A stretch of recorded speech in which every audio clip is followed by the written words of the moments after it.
All right, so we're talking about kids today. I thought maybe a good place to start with this, Jay, is just kind of summarizing our own situations. Makes sense. Yeah, so why don't you give us the lowdown for people who are just tuning in and don't know your personal situation? What's the family situation? Yeah, so my wife and I have a daughter. She'll be 16 before too long and is a sophomore in high school. Okay. And How about you? Yeah, my wife and I have two boys. One's a sophomore in high school and one's a senior. And yeah, the senior's getting ready to go off to college. Sophomore's not far behind. So that's kind of like, in part, that's kind of what set our FI date a little bit. Not totally, Yeah. but and people ask us this quite a lot, right? How do you teach your kids about money? Have you told them about FI, your net worth, all these things? What's the best way to back into this? Because I feel like you and I mean, we're the best parents in the world, of course. Oh, absolutely. For our kids. Yeah, medals and But I think we're not the model parents, I would say, when it comes to teaching our kid about finances. And I think, maybe in sharing some of our stories, it'll help people feel that they can relate to us maybe a little more, because we certainly don't have this figured out, but we are navigating it. yeah. I mean, I guess first of all, I'm super glad you put it that way, and it's not like we planned that. But I have this feeling that you've come to the same conclusion I have, which is you listen to some of these podcasts about some of these sort of fire paragons who are otherwise wonderful teachers, but the way that they describe educating their kids, and it just seems like they're just amazing at it, and their kids are just financial wizards already, which makes me feel like I'm doing something terribly wrong, because despite best efforts, I think it's not like all these lessons sink in the first time out. We are dealing with children and eventually teenagers after all, right? Yeah, and I feel in many ways like a teenager in the FI space. I mean, I just came to this, so I've made so many financial mistakes. We've recounted these in previous episodes. And we're both still learning these things. So it's, we definitely don't have it figured out. And I'm trying to, in many ways, put myself back in the position of my kids. Like when I was 15 and 17, the furthest I thought about finances in those days was like, how do I get gas money to give to you? Which I don't think I did very often, but no, I don't think you gave me gas money very often at all. I don't think I've thought about that in 25 years, but yeah, it's very true. I think when you sort of think about, your parents and the things you learned from your parents financially, I think people fall into kind of two camps here, right? It's either like, I saw what they did and I modeled my financial life after theirs. They taught me some good lessons. And the other camp is I saw what my parents did and I want nothing to do with what they did. Where do you think you fell into? I mean, is that true? Do you think that's true or no? I think there's a lot of merit to it. I mean, if I just think about financial lessons I learned growing up, I think, we've talked about some of this before, but it's, the value of working hard and, it producing the outcome that you were going after. And I would say certainly not wasting money, right? Being thoughtful. We didn't have piles of money to throw around. So I think when bigger purchases were made, they were pretty well thought through and they were impactful, and, we got a lot of benefit out of them. So I think those are definitely good lessons that I got. How about you? This totally resonates with me. The idea of, working hard, because I saw my parents working hard, and the value of hard work. There was nothing more valued probably in our house than hard work. And what my parents failed to teach me, I think, was the value of working smarter. And that's not a dig on them. No, but I think that way.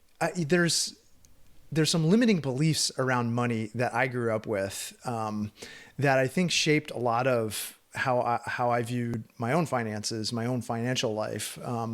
They were not business owners. They were trading time for dollars, like many people do, and doing the best they could. But there was never, I never felt like they looked beyond their own situation, which at times felt a little bit like just surviving, to see what else is possible. And the sacrifices they made for me and my sister in that time allowed us to go to college, and from there build a life for ourselves that, probably far exceeded their earning potential. So like forever grateful for that. But sure. I do feel like there was some need to spend money rather than save it because they were trying to keep up with our friends and their parents who were taking nice vacations, and they wanted all the things, but they didn't always have all the money to do that. And rather than letting them, that lack of finances stop them, they just did it anyway. And so they went into debt. And so I think some of the financial lessons that I learned from them were like, I don't want to do that. I was running the opposite direction. I guess that's what I mean when I say it's either I want to emulate you or I want to do something entirely different. Yeah. I think to their credit, my parents did a really good job of insulating us from anything that may have been difficult about finances. I learned some of that as an adult, when times were tougher, or my dad was out of work because he had a union job and sometimes they were on strike. And so I think there were definitely some times when I was a child where I knew money was tighter than it had been, right? People taking side jobs and things like that to make some extra money for the holidays.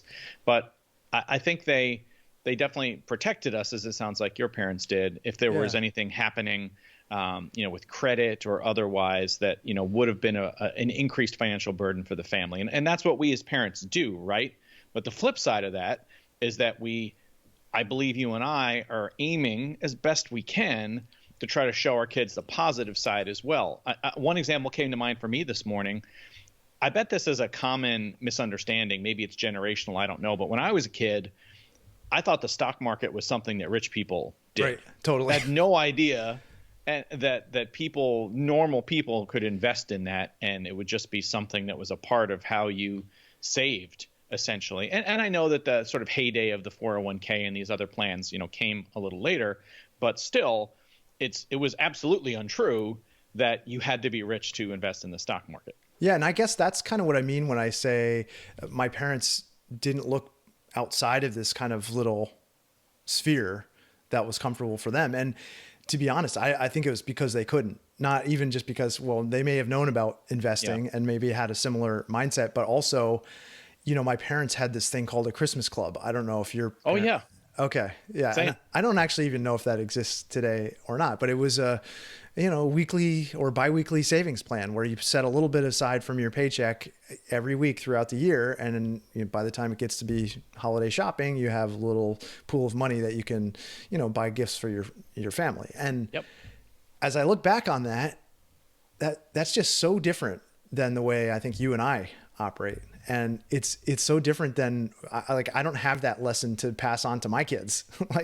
My kids are not seeing that kind of behavior modeled here. And a lot of how we are installing our operating system into our kids is just by, the way we're acting, what we're doing. I mean, you retired before you're 50. Right. Like that has to say something to your daughter, right? She must have some view of that, right? Yeah. So it's kind of fun talking about this in the reverse order because in my mind, there's, kind of what we haven't talked about yet are the early stories where trying to explain things to my daughter and I feel like she didn't get it. But what she did get, it turns out, is just a few months ago, we were talking, I forget how the topic of money came up. We were on our way home from dinner. I remember it vividly. And she asked me just kind of out of the blue how much money we had saved, what was our portfolio basically. And for whatever reason, based on the way the conversation went, I just decided to tell her. Oh, right. Okay. She's almost 16. Yeah. She probably has some relative idea some idea about the sort of relative scales of money, although she's, has very little like most teens. And at that moment, I just watched her face light up and she was like, oh, I get it now. I'm like, what did you think? Like, I just stopped working. Just lazy. I'm just lazy. I don't have any money. We're going to be in trouble in 2 years from now. And she was like, no, but I just had no idea. And that made sense, right? We don't talk about that. I certainly don't want her to, get the wrong idea about money or be boastful about it or, anything to be weird. And so it was a good opportunity to talk in a little more detail, something we hadn't done before. Sure. But I honestly feel like until that moment, it hadn't clicked at all with her, the situation we were in, how we got here with fire. And I'm glad that we finally had that conversation a year and a half after I stopped working. Yeah, it's funny because I think of kids as being so hyper-focused on themselves, right? It's enough just to survive junior high school and high school. Completely. And, navigate friends and relationships, and they're very rarely focused on their parents. And I remember, sometimes focusing in on my parents when there was some acute thing that was happening in our life, health issues, as you're growing up, your parents are dealing with their parents getting sick. And I remember those moments, but man, I was pretty hyper focused on myself. So honestly, it's not surprising that she didn't really come out and ask that. Have you and Laura talked about your net worth with your kids or what you have in terms of assets? So this is how it kind of came up, and it's not dissimilar to your story about sharing it with your daughter, because they were kind of wondering, what's the deal with this early retirement kind of like, why? Is this You're just lazy? Oh, and they're like, do you just hate your jobs? Like, what's the deal? And so we've been talking about this very openly now, but also in a way that we put some boundaries around it. Like, these aren't numbers we share with anybody, right? But just so you know, like, this is what the business is doing, and this is what mom's doing with her lab, and together that is meaningful to us in a way that we can just make a different set of choices. And we would hope the same for you guys at some point. And again, it was like the optionality conversation. Like, this just gives us a different set of options. And we have done this for a period of time where we want to take a new option. And so as a part of that, we kind of felt obliged to share the number, that we had currently saved. And they're like, oh, okay. Were they surprised? Did they share any opinions? They had no idea. And again, I don't know even how much this sinks in with them, but it's a significant number to them, obviously, sure, as it is to us. But I think it helped give some context that they just had a different set of information. It's like your daughter, like that kind of light bulb moment going, okay, now I understand. But it did raise the broader conversation about, well, what does it mean to find fulfilling work? And it's okay if that changes over time, because I think our parents' generation, it was completely different, right? Yeah, you work a career. You stay in a job, and it's not like that anymore. As parents, and you can tell me if you feel similarly, but my goal is to kind of install a financial operating system in them that I feel is just at a basic level is going to help them be successful, because I don't feel like I really had much of that. Like, we talked about what our parents did for us, and I think those things are they're foundational, but they're a little bit abstract in terms of, application, right? Yeah. Okay. So let's talk about particulars. I mean, if you wind back the clock, can you think of some of those early financial concepts and actions that you tried to convey to your kids as being valuable? I mean, I'm just going to be honest here. I don't feel like I was very good at this when my kids were younger. I feel like I was trying little things because I heard that they probably a good idea, like allowances, like, oh, maybe this is going to motivate them in some way, and we can have this money discussion. That never really worked. I didn't have an allowance as a kid growing up, and I know a lot of people use that as a tool with their kids, but I just that didn't really work. I feel like, Laura and I took on a bunch of debt. We were paying off student loans. We were the kind of messy middle of your 30s where you're putting kids through daycare and just kind of surviving in the job and trying to ladder up and level up your salary. And I don't feel like we had this kind of financial mess. So I didn't feel like particularly equipped to say, hey, kids, do what we're doing, Yeah. It was only until, I would say, when I started my business and I really had to focus more on the financials that I feel like that started bleeding into our personal life. And, when we talk about modeling behavior and teaching our kids things, they can't help but pay attention to that and see the stresses around money, right? When I was a kid, there were stresses around money, and I felt that. And my parents weren't sitting me down and saying, hey, this is stressful. You could just feel it, And I feel like some of that crept into our house, and we very quickly were able to get it under control through budgeting and through saving and really trying to understand our financial picture in like real terms, because you have to when you're running a business. And, I think that also coincides with earning more money. And, you and I are two people of extreme privilege here. And so it'd be crazy not to think that that had something to do with it too. You know, as you earn more, you have more white space to sit down and say, okay, Yeah. what kind of financial map do I want to create? And then once you create one and you start learning these things, you naturally want to show your kids too. I mean, is that how it worked for you too? Or did you try in fits and starts? I did. Yeah. You know, I just remember having this idea, and I'm sure I picked it up from another podcast or something. Yeah. I think my daughter was probably 9 or 10 years old, so maybe a little young, but hey, I was led to believe this would work.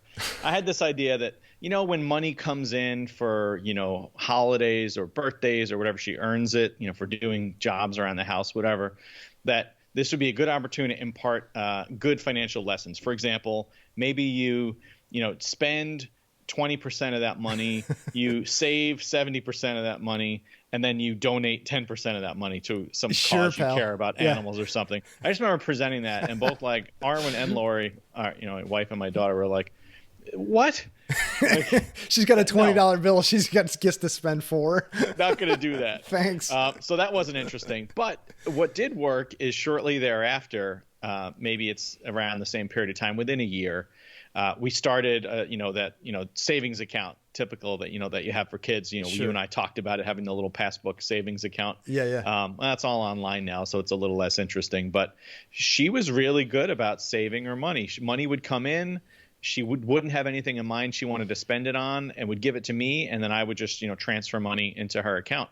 And she would periodically ask me how much was in there. Yep. And over the years, there were several times where she saved explicitly for something she cared about, whether it was a new book series, one time a ridiculously overpriced gaming chair from some YouTuber, whatever. But I was impressed that she kind of got that discipline of saving for something you care about, and then only when you have enough, asking to get it. And so whether that behavior, kind of rubbed off from an example or not, I can't claim credit, but it did make me feel good that some of the stuff we talked about, as much as you can talk about banking with kids, may have stuck. So that's like one success I can think of kind of early on. Yeah.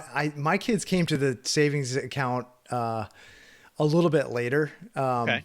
Savings account and checking account. So we opened both at the same time. And I do feel like that is the point where you can kind of have the sit down, like arm around son, and say, hey, this is a big responsibility. Yeah. In fact, when both my kids opened checking accounts, we had to get special permission to do it from the bank, which is, I don't know, it's kind of crazy, but really, they're minors. So they don't want them writing checks. And, I'm like, well, they're going to get a debit card, like one way or the other. So either I'm going to do it through this bank or I'm going to go somewhere else and do it.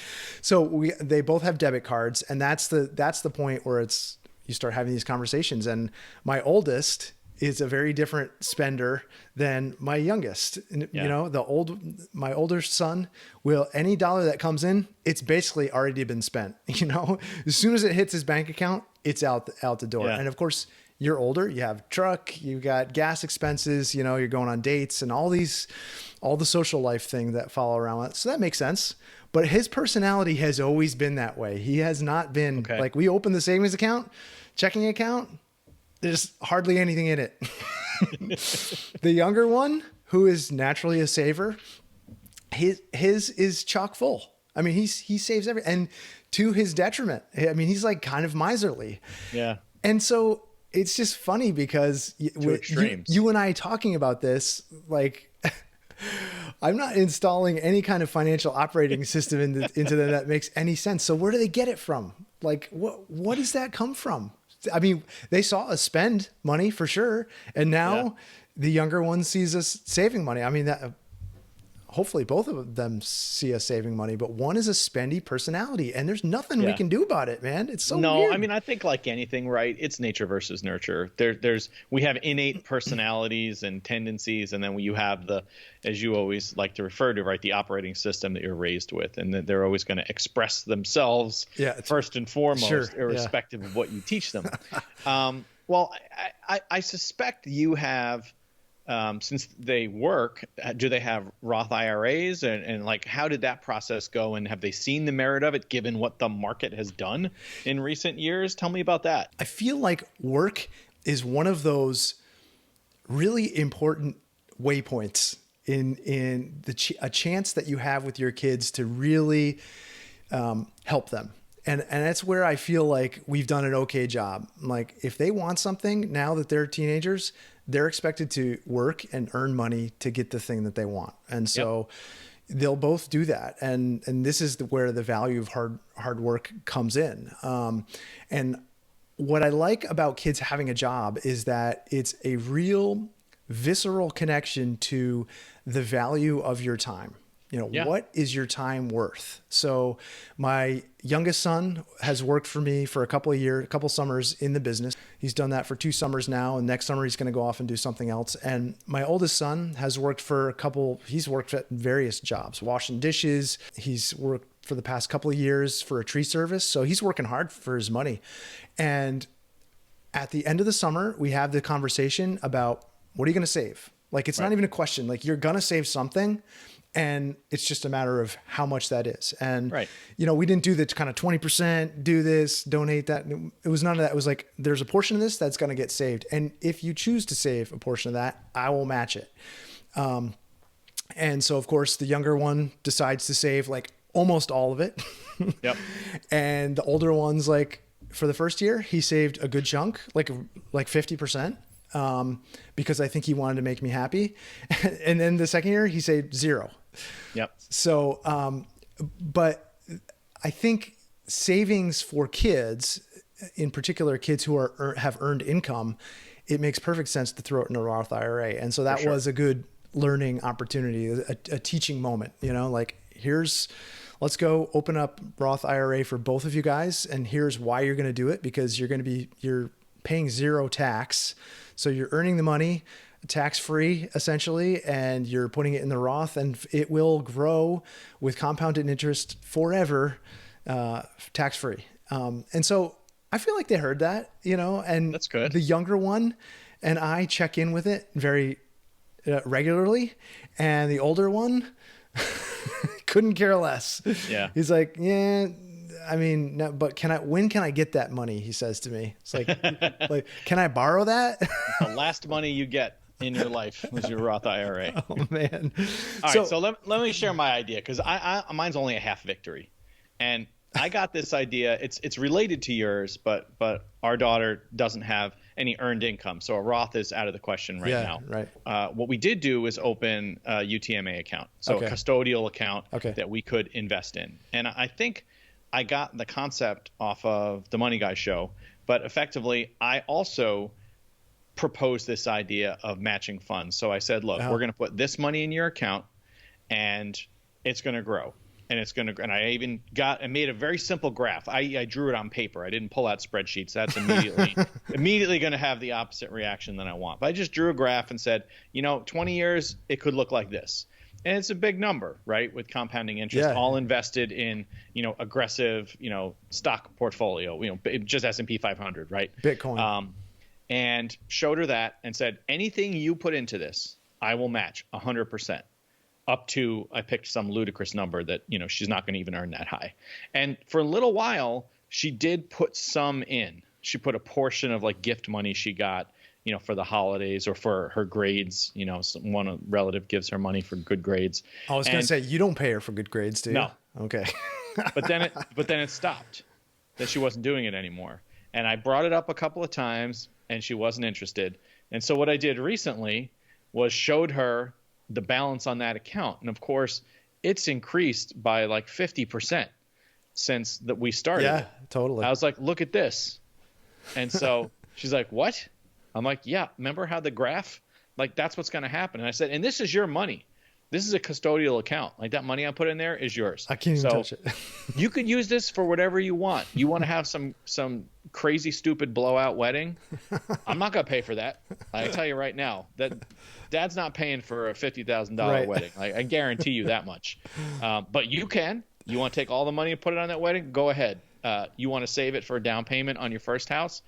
That sounds better to me. Whatever you want, this money is yours. But just remember, earlier you add to it, the more it's going to be worth later. And so my hope, now that she's seen this growth, which of course is not guaranteed in the future, that when she does start working, gets a car, starts working, things we're talking about now, Maybe she'll start contributing again. I wouldn't say I'm overly optimistic. I remember what I was like as a teenager, and while I was putting money in the bank for college, I wasn't putting all of it away. What's the plan for 529s? You've Okay. funded 529, right? Yeah, so let's talk about that.